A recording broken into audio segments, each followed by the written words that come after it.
What is going on, everybody, and welcome back into Value Studios. Now, it's a little bit dark out here. It's actually almost dusk, and I just really need to get this project rolling here, and I'm hoping that it's not too dark for me to give you some content here.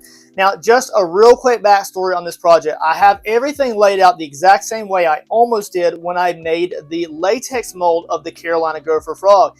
Now, the reason I really did that before I did the stump is because, one, I wanted to incorporate the gopher frog into this diorama for the customer as a surprise. Just an extra level of detail that they would just open the box, and it would be also a way for us to add more intricacy to the sculpture when it's all said and done. I also wanted to test the latex that I had ordered. Now, this is Toxix, T-O-X-I-X. Latex, and as a casting latex. And the reason I chose this, honestly guys, it was cheap on Amazon. So I ordered almost the cheapest latex that I could find for casting, and I'm actually pretty happy with it overall. I did have some failures in the Gopher Frog latex mold making process, but that was because of something I did. And I'll make a video later on how I'm going to, I'll describe that in another video. I'll describe what happened, what I did wrong, how I can improve it, and how to repair it later. So just be aware that repair video will be out there later. We'll cover that in a separate time. But what we're going to do is we're going to open this bad boy up, and we're going to go ahead and apply it to the actual stump sculpture. Now, if you have not been keeping up with this project, this is for the Falcon. That is the Peregrine Falcon. It is going to be a large-scale sculpture of real size. So the actual bird is going to be pretty prominent here with full plumage and wings already perked out with an open mouth. Now, I have not started on the bird yet. We have to get the base created before I can sculpt the actual bird itself, because they're going to be separate casts. To just make life easier on me, if something goes wrong, I can always just cast one or the other and repair it, things like that. So what we need to do is we're going to go in latex and make a mold of the base to be casted. Now, one thing that we're going to be doing is I'm going to be making the cast out of polymer plastic. Latex and polymer plastic really don't necessarily go well together, so I will have to use some type of possible like a mold release. So I will have to use that mold release just so I get a nice clean representation of what we sculpted here today. Now, as you can see, this portion has absolutely turned out awesome, and it is ready for latex, guys. So let's go ahead and break this out. I'm going to throw my respirator on. Let's go into some voiceover, and let's get this bad boy working.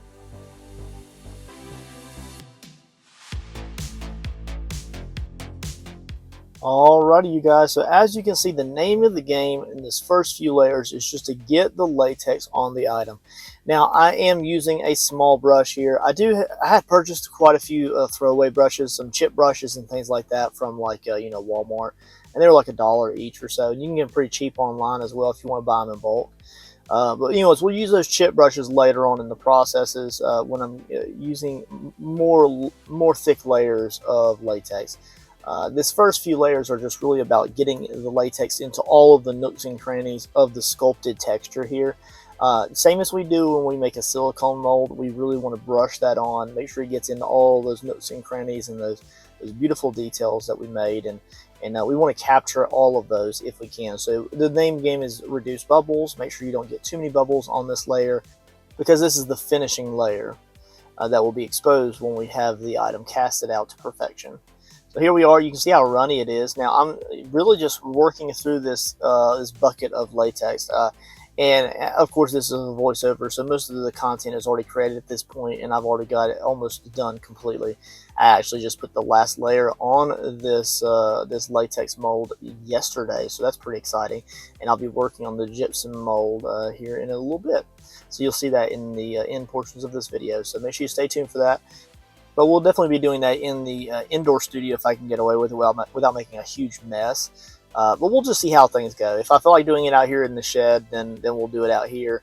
But I don't know if I'm going to do like a full casting on both sides of the jacket, or if I want to do one side then do the other. I don't know yet. I might just go ahead and do both sides at one time, and then just let it cure up as it sees fit. But because this is a two-part mold here. But anyways, so back to what we're doing here, guys. So as you can see here, it really just takes a little bit of time. I could have used a larger brush for this process, but I really just like using the smaller brush.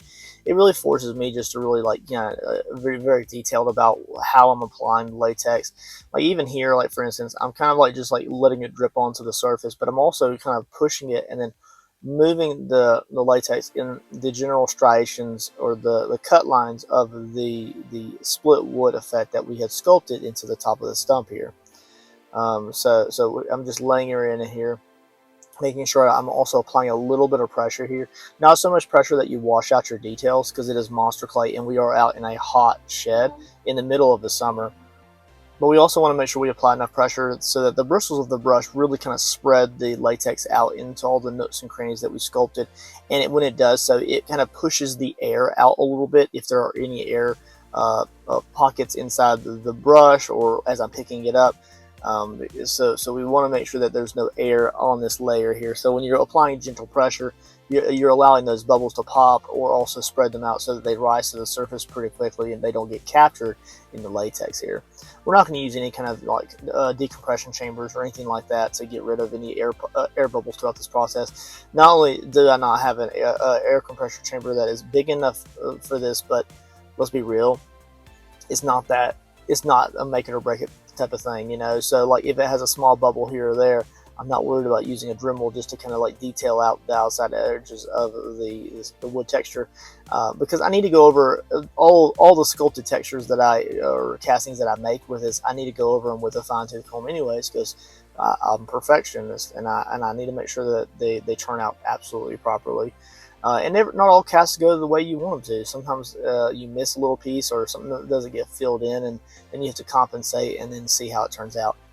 Now, one thing that you'll notice here is that it kind of spread out a little bit. So that first layer, it settles down into all of like the divots of the surface, especially on the top. It's easy to see that. But it also does that around the outside edges, as well as the dirt rock formation around the bottom of the stump here. And as we apply layers, those divots get filled in, and then you just have a flat latex surface on top. Same thing for silicone, right? So under all those flat layers of latex that we're building up are those magical details that have been captured. So of course, because it is dripping down it's just a watery mixture of latex, we do lose quite a bit of that down to the lower rock formation, and that's completely normal. It's completely okay. We really do want a strong base underneath it. Now, I have seen other artists do this in the past. Instead of just cutting paper or something like that, they'll just buy like a $1 pack of poker cards from Walmart. So I bought like a pack of Golden brand poker cards, and they have that waxy outside of film, and we're going to use that to create our split seam between the two halves of the mold here. So what we're going to do is we're going to use some masking tape as well as these awesome little playing cards here, and we're going to just go ahead and work it around the exterior of the cut line here. It's pretty cool. If I can find the creator who I originally saw do this, he was making some concrete molds for reproduction, then I will definitely kind of post that in the description below so you can check out his video. It really was inspiring, and I enjoyed watching his content. Anytime we can enjoy other creators' content, I think it's very special, and I just found it enjoyable to watch his videos, so I'll definitely give him a shout out below. Now, this is a very large mold that we're making here, and because of that we had to do a split line. Otherwise it would just be extremely too tough to get this thing out of the mold without actually just destroying and ripping the latex to pieces. Now, the latex on the side with the cavity missing is always going to be more difficult than, say, the side with a smooth textured bark finish to demold, and that's always going to be the case. Just because we have that little concave, like little hole there, it's always going to catch right there. So we want to make sure that we use a lot of demolder there. Otherwise, it will indeed rip the latex, similar to how it did for the gopher frog, which I had to end up going back and fixing that. And that's a different video, different piece of artwork, but just be aware that, you know, I made some mistakes, and some of those were I did not use a demolding spray to help release the item.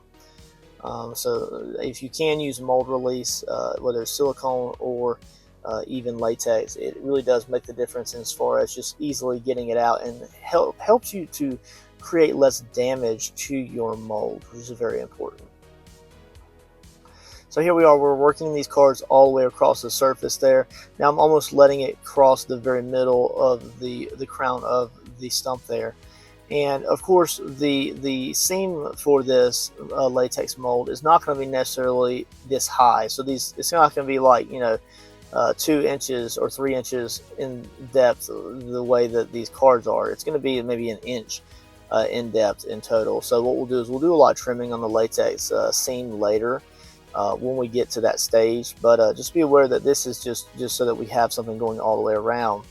This also is laying on those first few layers of latex that we had already applied to the surface of the sculpted texture here. And in doing so, when we come in to separate these latexes seams from each other, they'll easily pull off of this painter's tape.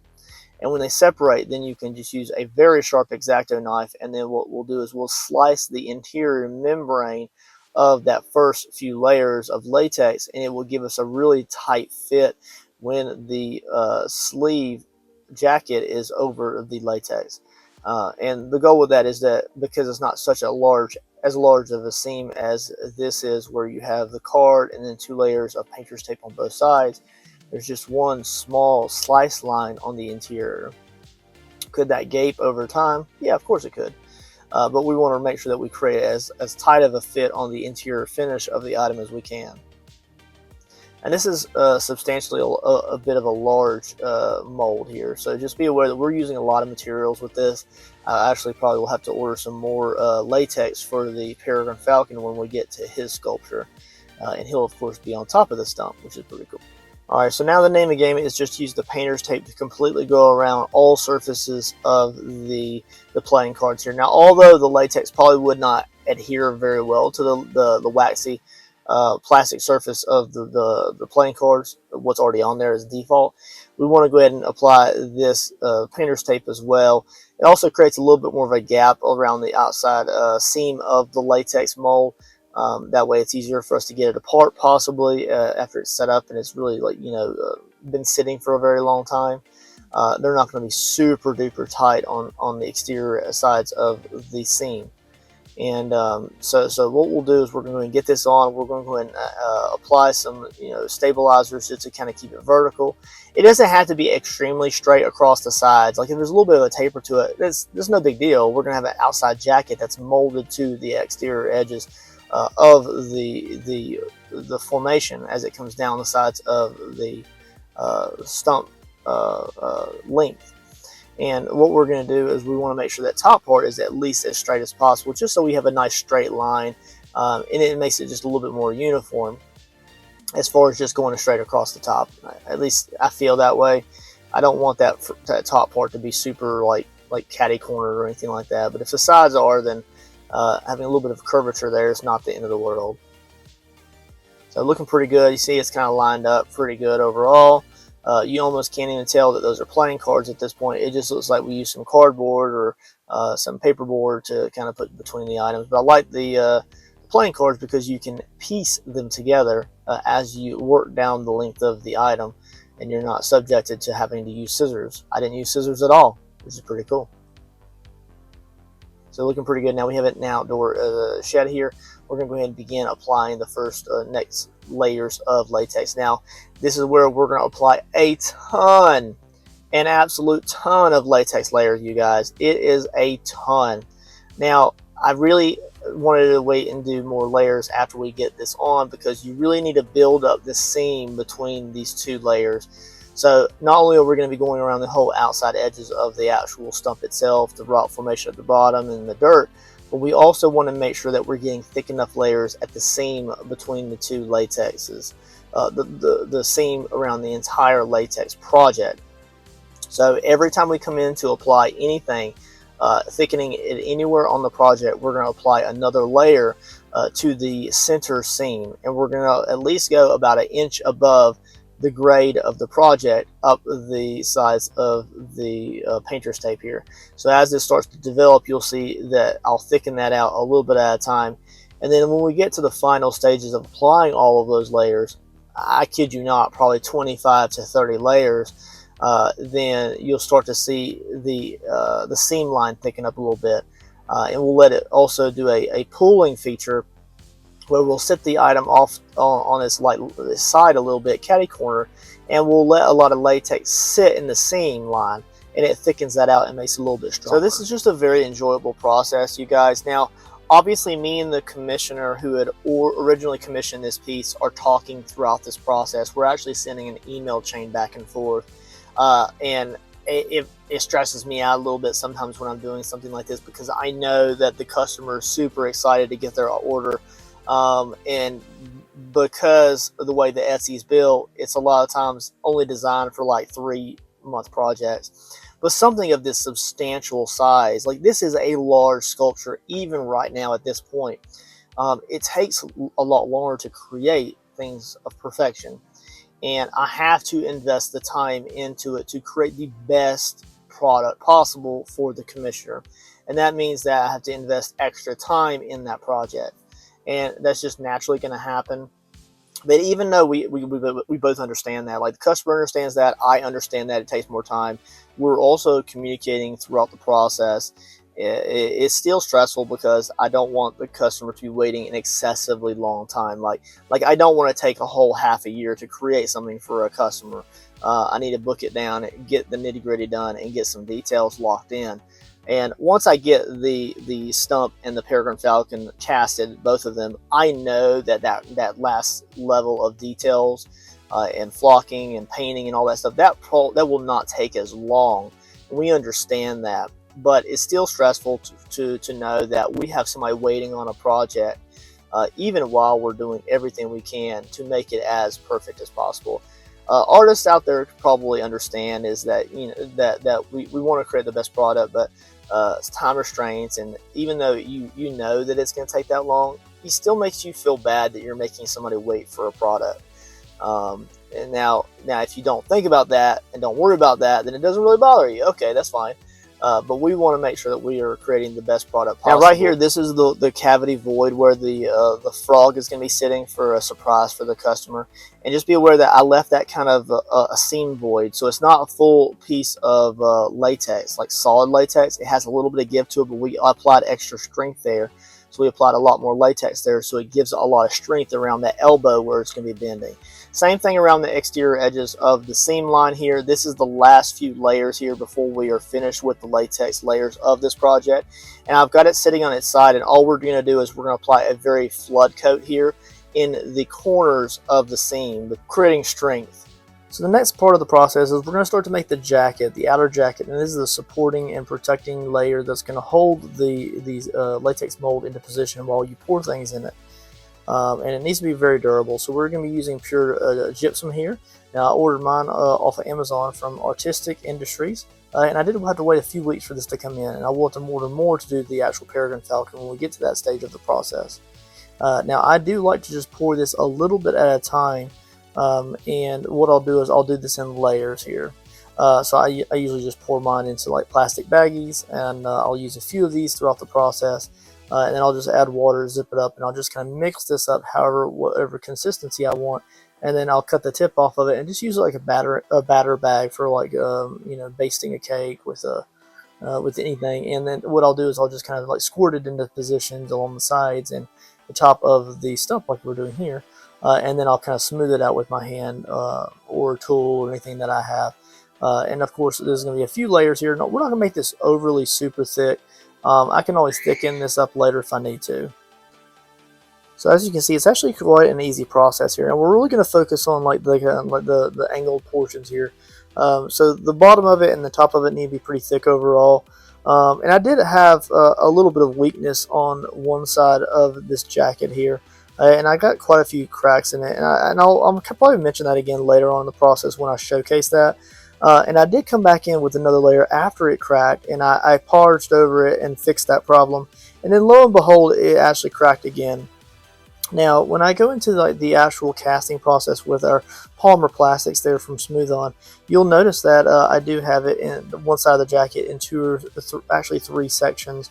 And it actually was very beneficial to have it in three sections. I did mean I had to use one additional bungee cord to hold it all into place to give it that support that it needed. But it really actually made it easier to disassemble the overall outside jacket to get to the actual latex below for the casting process. So you'll see that in the next video when we do the actual casting of how easy it was to take it apart.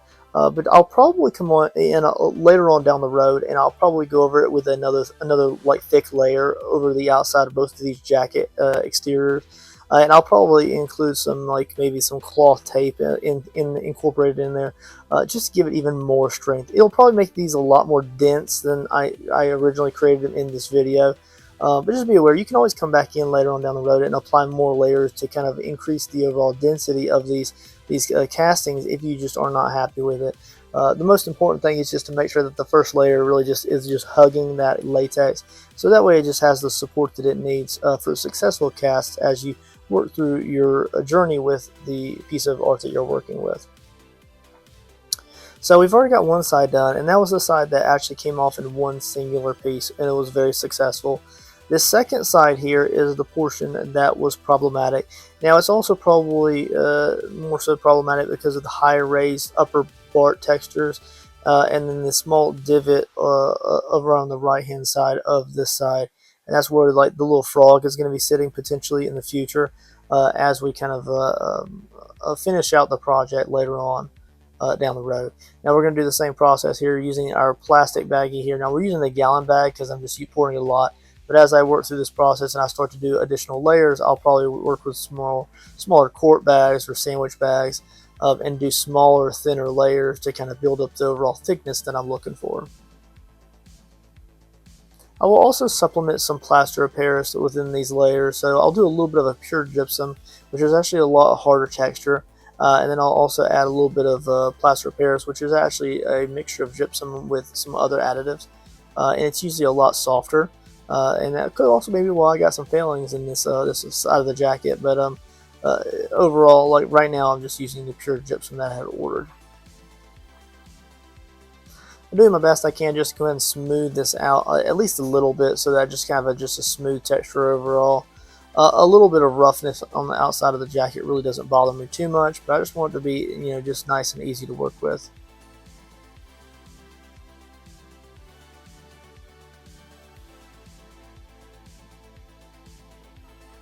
So here is the plaster of Paris. Now we've let this cure up quite a bit, to at least dry to the touch, and I know that it's quickly drying up, and the water's just evaporating from the gypsum, creating that hard surface there. Now we're going to go ahead and do a layer of plaster of Paris. Now it's going to be a super thick layer, just enough to kind of build up the density of it a little bit without us wasting all of that nice gypsum that we had ordered. You can actually really tell the consistency difference when you're pouring this and working with it, as opposed to like the actual gypsum I had ordered. I do like the plaster of Paris because you're really just cutting down the material that you're using, and plaster of Paris is like $5 to $6 for like a large container of it at Walmart. So it's substantially cheaper than, say, the gypsum that you order. You get 10 pounds for things like $40 or $50. So it's quite a bit of a difference in price point. And we'll go ahead and parge this over here over this existing layer with this plaster of Paris layer.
Alright, so with that side done, we're going to go ahead and move on to the second side. Same plaster of Paris, and we're going to go ahead and use this. I'm really trying to focus on squirting that into the seam line between the two halves. That way I can kind of build up a little bit of strength there. I'm not going to put any bolts in this jacket, but if I ever wanted to, I would really need to build up even more thick corners and seam lines on this project, just so that I have the strength that those bolts would be actually used properly. And the actual jacket would be held together by those instead of, say, like a bungee cord, which we're going to use for this situation here. So we're going to go ahead and layer on this next plaster of Paris layer here over this other side, and then we'll move on to another layer of gypsum.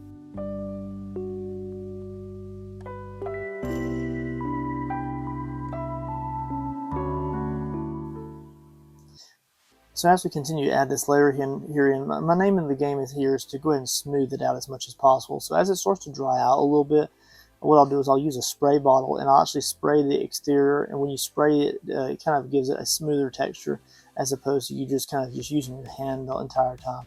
But I am able to achieve a pretty smooth texture overall with just my hand spreading that existing material out there. So we'll go ahead and finish up smoothing this out here until I'm happy with it. Not so smooth that another layer of gypsum won't like attach to it, but just smooth enough to where it's not jagged and has a lot of sharp edges or raised bumps too much.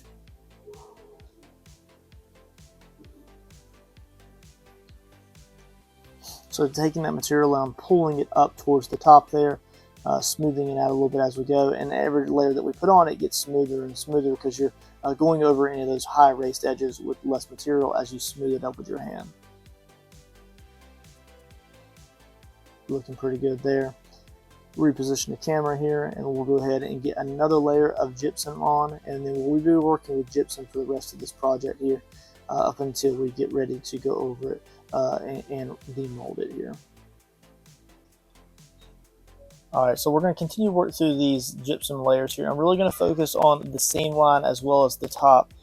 Because we have a lot of bark texture at the top of the stump here, we need to make sure we give it as much support as possible. And we're also going to focus on that kind of like the seam line between the stump bark textures where it goes into the dirt foundation. Because that is an angled area there, it can potentially give us a lot of weak areas there. And then of course when we're kind of continuously bringing that material down over the edge, it does create a nice thick edge around the very bottom of the stump here.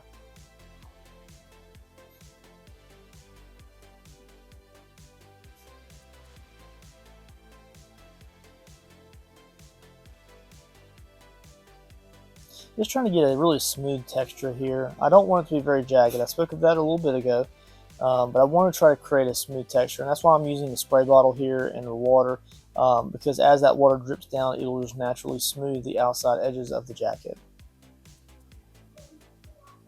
Applying a little bit more here, just trying to fill in that top portion there, around the top edges where the jagged bark texture comes around the edges. Now, because that is kind of jagged up there, it means I would not be able to pull the jacket out and away.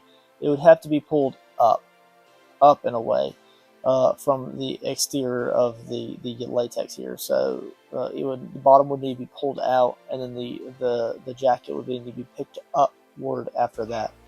And because I'm doing like a 2-motion pull away with the jacket, that's probably why it was just very weak there on that side. Whereas the other side is just literally you just pull it away. So there we are, pretty smooth overall. And it's getting to the texture that I'm really happy with it, where it's not very ragged, it's not jagged, and we're going to do a little bit of water sprayer again over just to kind of create a really smooth texture there. Then what we're going to do is we're going to get ready to split the actual jacket of the stump here.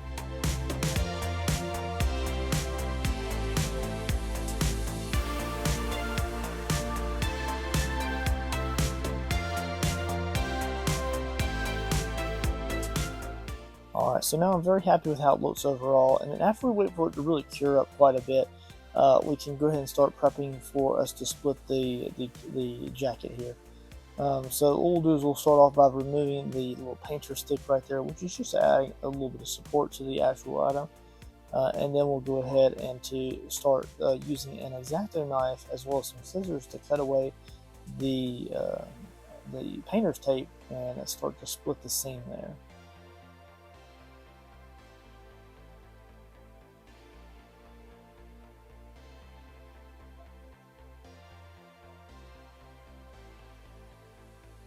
there we go. With that pulled away there, we can go ahead and begin the process of cutting it apart with an X-Acto knife. Now this is a process, and it's a process that should not be rushed. So sometimes with this process, you just really have to like get down to the nitty gritty and just move it around the table here.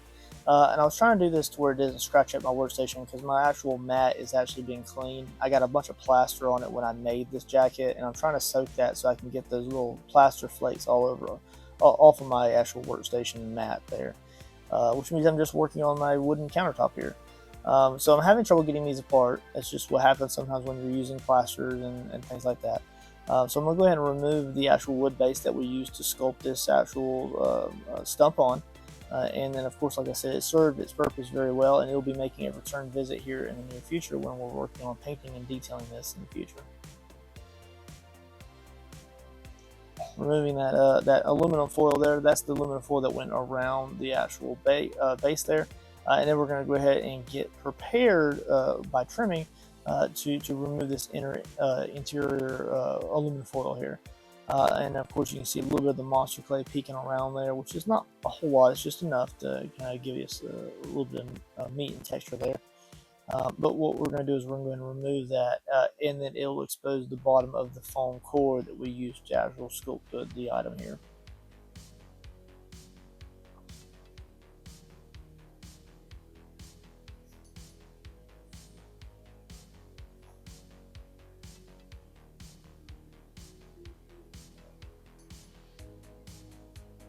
Doing a little bit of sizing up here on the latex here.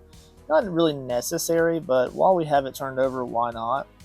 And then I'm actually going to put it on my lap for just a second or two, and then we're going to go ahead and get a measurement of the weight here. Now this is a big mold, and it is a big thing here. So we measured it out there, and then here we are with the outcome. It is around 19, almost 20 pounds in total of clay and foam and plaster. The plaster is the heaviest portion of all of it, but it's quite heavy overall. Can you imagine how much it would weigh to ship one of these if they were a complete solid cast? Well, we don't have to worry about that because we're doing a hollow cast, which is actually better overall. It gives me a lot more versatility as far as the creation process. And then of course we save a little bit of money when we're having to ship like a 25 pound 30 pound item to a customer. And here we are using that X-Acto knife here. Now what I'm going to be using is not only just an X-Acto knife with a handle, but I'm also going to be using a razor bar, a razor blade bar. Now I do not recommend this for anybody who's just beginning an art journey. I don't really recommend it for anybody, honestly, but I do have it at my versatility, and I do use it quite often when I'm using silicone molds or latex and things like that.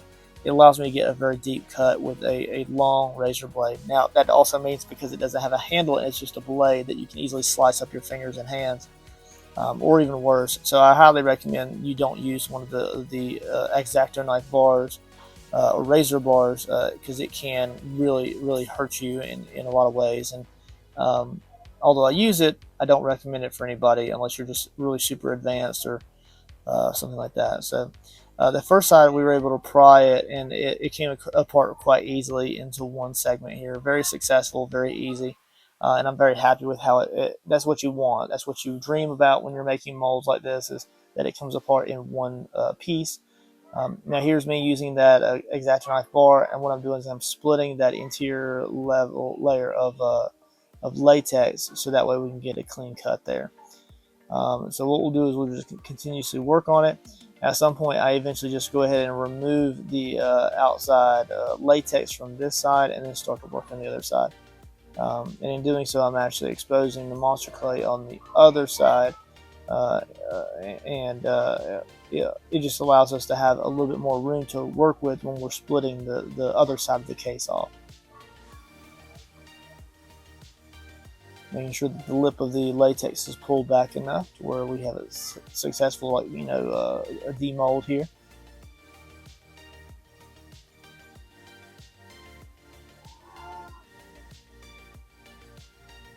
Just going to go ahead and zoom in here and kind of get an idea of just the time invested in splitting the actual casing here. And eventually I just get really frustrated. I'm just like, I'm just going to pull it apart, and I start to pry at it with my hands at the very top. And because I was pulling out instead of necessarily up, it just created extra pressure on the jacket, and it does break. So brace yourself for that. It does happen from time to time, and it's just part of the creation process. Some molds are easier than others, and they just turn out differently. And the situation is that one side just gave me a lot of grief when I was demolding it here. The actual latex as interior jacket, before we applied the playing cards to the seam line of the two hives, actually is phenomenal. It is top notch, and I haven't seen any deficiencies in that. Now, don't get me wrong, we are also going to be using that Kraken silicone spray. Now that just keeps everything from adhering to the latex.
So here I am just continuously separating the two latex sleeves here. Now, they are very difficult at times, just depending on how thick the latex is. And in some areas, it's pretty thick overall. So we're just using that knife to go ahead and separate those two pieces of latex. That way I can remove one side of the latex, and then I can be immediately ready with getting the other side off as well. Look how easy this is pulling off here, and I'm very happy with how it's turning out.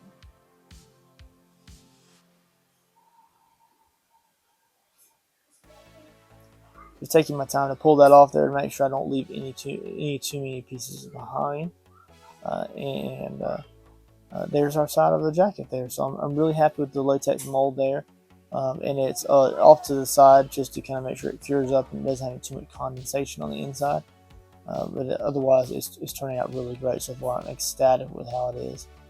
Alright, so here's where that mishap happens, and I'm really prying it. I thought I could pry it off the same way as I did the other side, just like straight out and like up and out. But it just does not turn out that way, and it actually just cracked right in half, and I do have to do some repair work. So you'll kind of see like the cracks later on the process, but I do believe that I'm going to separate that portion out into a different video because the video is running long as it is. So you'll be able to see maybe making those repairs to that outside jacket in the future. It really consists of me going over that outside jacket within the layer, and then again, even sometimes I got little cracks, so I'll probably just come in with like an actual, probably like a drywall tape or something like that to put on it just to give it a lot of strength, and I'll go over it with another gypsum layer at that point in time. Alright, so here we are. We're going to go ahead and piece this together quite a bit here. Now, as you can see, it's not the end of the world. But it is broken. So there's the seam line in the middle, and then here is actually a few pieces at the top plus the main top piece. So this is at the point where I go ahead and parge over this to try to give it some strength, and I make sure to push that plaster into the seam lines between all of the pieces. But I do go ahead and forego the very top because I'm very happy with how it separates upward instead of like backwards away from the item, and I think it just is going to help with the overall casting process in the future. So that piece just does come up and away instead of out and away from the side.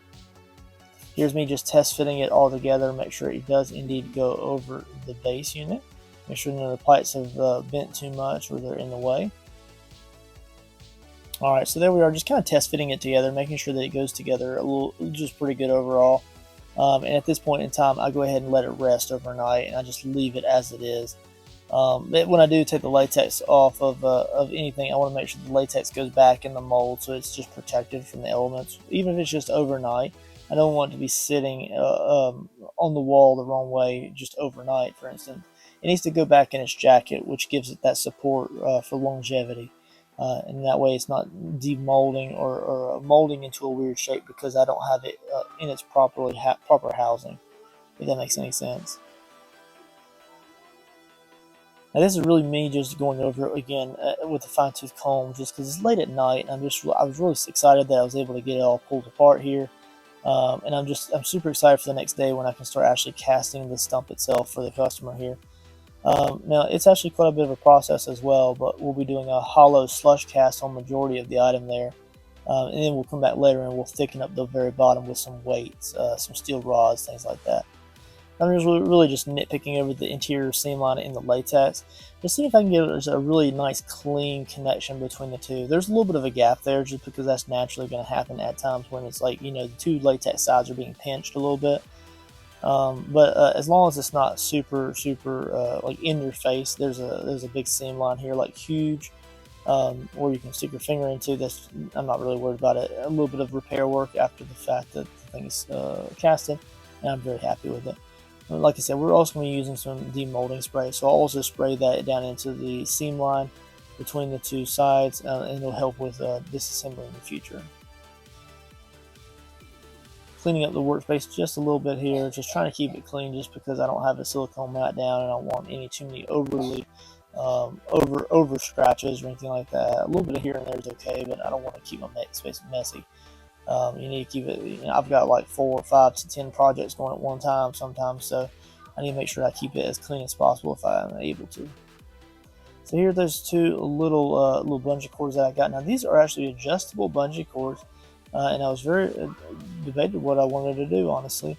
So I could go ahead and apply some bungee cords to it. I could apply string or some tape, as long as it's something that doesn't apply too much like strength pressure to it to where it like actually breaks the jacket. But it just needs to hold it into place to where like the two sides of the jacket don't slip and slide where the silicone or the latex seam lines are.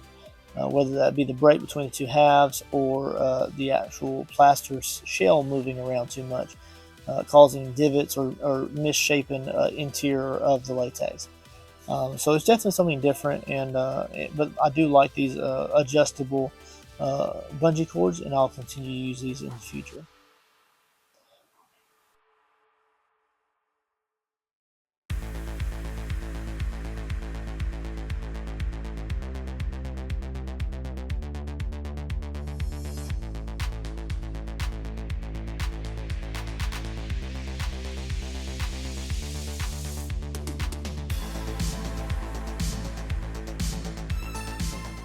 So with the horizontal bungee cord on in position, we're going to put the vertical one on as well.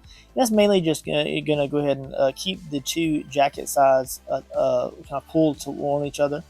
But also it's going to go ahead and allow us to keep that top piece of plaster on, that little large piece around like the raised texture there. We'll make sure that it stays in contact with the lower portion of the unit. And that way the top part doesn't have the support it needs when I turn it upside down or move it around a whole lot. And we're definitely going to be moving it around a whole lot as we work into the plastic making process. So we're going to be using a smooth cast 300 for that bright white facet. And here's some of those cracks and the bungee cords put into position, but it's going to work pretty good. Trust me when I say that this actual molding process is going to be very, very simplistic. If you wanted to run it just by itself without actually going above and beyond to break the bank, then this allows you to do so pretty quickly. Look at all this texture that I was able to lock in when we went over this with that brush on initial layers. And then the seam line is almost non-existent right there. It's actually blending in quite well. I have a few pieces here where I can literally pull the latex and cut it off because it's super thin. whether that's around like little pieces of indentions or rock textures. But overall, it's easily able for us to go ahead and lock in those details for future uses. Here's me going ahead and breaking down the stump for reuse, and I kind of showed this little big clip in the other videos as well, of me just breaking down the clay off of the aluminum foil backer that we had used and putting it straight back into the bucket to be reused. That's the great thing about using the crock pot in projects like this, is we can just easily reuse them over and over again. And just like that, guys, the latex mold and gypsum jacket for the stump of the Peregrine Falcon is completely finished out. Now, we're going to stop the video here. It's getting way too long. I want to kind of keep these in the like bite-size 45 minutes to hour-long videos. So in the next video, we'll be doing a slush cast using Smooth Cast 300 Bright White Fast Set to create a nice, easy slush outer hollow cast of that stump. It keeps the item super light instead of doing a full dense pour. It also allows us to use a lot less material and also spend more time investing in the actual finish work for the customer's commission piece. But we'll also be weighing that down with some steel rods at the base, as well as creating a nice smooth taper on the bottom of the actual casted item there. Because when you do a slush cast where it's an open top, a lot of times that's a little bit shallower of a casted plastic. I'll describe more of that when we get into that portion of the video, but otherwise, this thing has turned out absolutely incredible, and I hope you enjoyed the video up to this point in time. Now, stay tuned, guys. We're going to go ahead and roll into the next video, which is us using that smooth-on product to create this awesome slush cast of this stump. And then here soon, we'll be rolling into the sculpting of the Peregrine Falcon on top of this bad boy. Again, thanks for joining, guys. I'll see you on the next awesome content video from Byerly Studios. Later, guys.